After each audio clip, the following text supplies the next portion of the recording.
ವಿನಾಯಕ್ ಬಾಳಿಗ ಕೊಲೆಯನ್ನು ಸಾರ್ವಜನಿಕ ರಂಗಕ್ಕೆ ತರಲು ಸಾಕಷ್ಟು ಪ್ರಯತ್ನ ಪಟ್ಟ. ಪಾಪ ಮಾಡಿದ ನಾನು ನಿಮ್ಮೊಂದಿಗೆ ಕೆಲವು ಮಾತುಗಳನ್ನು ಹಂಚಿಕೊಳ್ಳಬೇಕಂತ ಇದ್ದೆ. ಪಾಪ ಮಾಡಿದ ನಾನೆಂದರೆ ವ್ಯಂಗ್ಯವಾಗಿ ಹೇಳ್ತಾ ಇದ್ದೇನೆ. ಯಾಕೆಂದರೆ ಇವತ್ತಿನ ಪರಿಸ್ಥಿತಿಯನ್ನು ನೋಡಿದರೆ ಹಾಗೆ ನೀವು ಎಣಿಸಬೇಕಾಗ್ತದೆ. ಕೆಲವರು ಹೇಳಿದರು, ಸ್ವಾಮಿ ನಿಮ್ಮ ಮೆರವಣಿಗೆಯನ್ನು ಕಮ್ಯುನಿಸ್ಟ್ ಕಚೇರಿಯ ಎದುರಿನಿಂದ ಶುರು ಮಾಡಿ ಅಂತ, ಕಾಂಗ್ರೆಸ್ ಕಚೇರಿಯ ಎದುರಿನಿಂದ ಶುರು ಮಾಡಿ ಅಂತ ಕೇಳಿದರು. ಯಾಕೆ ಮಾಡಬೇಕು ಸ್ವಾಮಿ? ಈ ಮೆರವಣಿಗೆಯನ್ನು ಶುರು ಮಾಡಬೇಕಾಗಿತ್ತು ಬಿಜೆಪಿ ಕಚೇರಿಯ ಎದುರಿನಿಂದ. ಯಾಕೆಂದರೆ ವಿನಾಯಕ ಬಾಳಿಗಾರ್ ಅವರು ಬಿಜೆಪಿಯ ಕಾರ್ಯಕರ್ತ. ಈ ಮೆರವಣಿಗೆಯನ್ನು ಶುರು ಮಾಡಬೇಕಿತ್ತು ಸಂಘನಿಕೇತನದಿಂದ.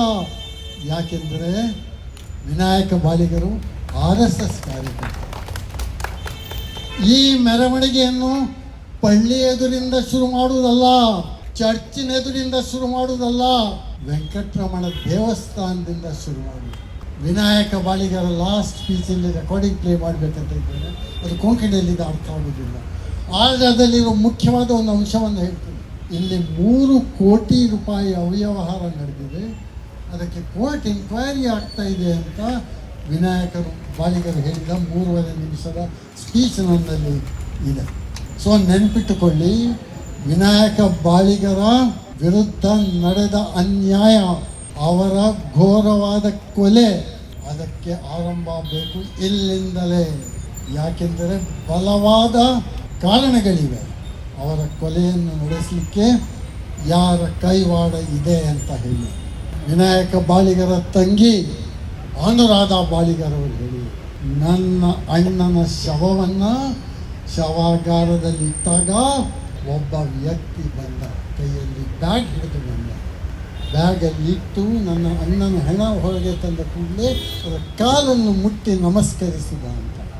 ಆ ಯಾವ ವ್ಯಕ್ತಿ ಅಂತ ಆತನಿಗೆ ಗೊತ್ತು, ಯಾಕೆ ನಮಸ್ಕರಿಸಿದ ಅಂತ ಆತನಿಗೆ ಗೊತ್ತು. ಆದರೆ ಅನುರಾಧ ಹೇಳಿದ್ದನ್ನು ಇವತ್ತು ನಿಮ್ಮ ಮುಂದೆ ಮತ್ತೆ ಹೇಳ್ತಾ ಇದ್ದೇನೆ.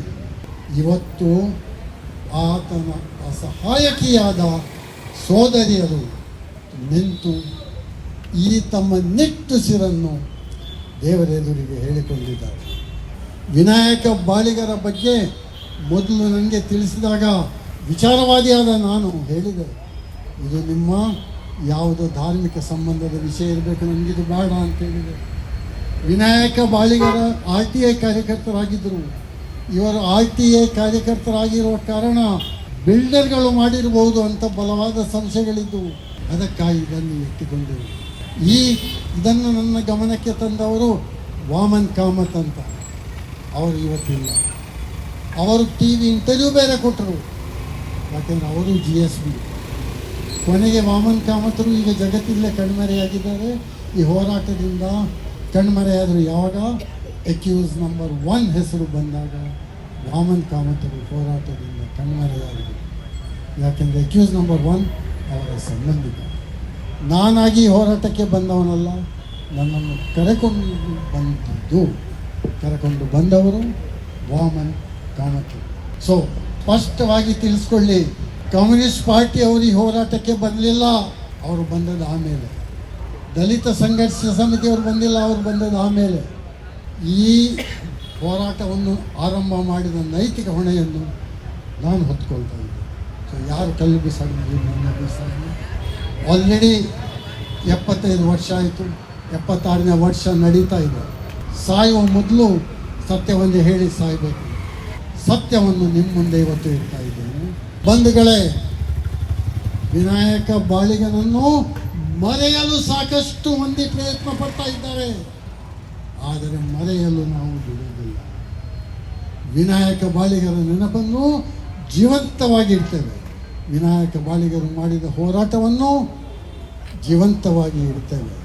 ಕಾನೂನು ನ್ಯಾಯ ಕೊಡ್ತದ ಇಲ್ವೋ ಗೊತ್ತಿಲ್ಲ, ಆದರೆ ಕಾನೂನಿನಲ್ಲಿ ಪೂರ್ತಿ ಭರವಸೆ ಇಟ್ಟ ನಾವು ಈ ಕಾನೂನು ಹೋರಾಟವನ್ನು ಕೊನೆಯವರೆಗೂ ತೆಗೆದುಕೊಂಡು ಹೋಗಲು ಸಿದ್ಧರಿದ್ದೇವೆ ಅಂತ ಈ ಮೂಲಕ ಹೇಳ್ತಾ ಇದ್ದೇವೆ.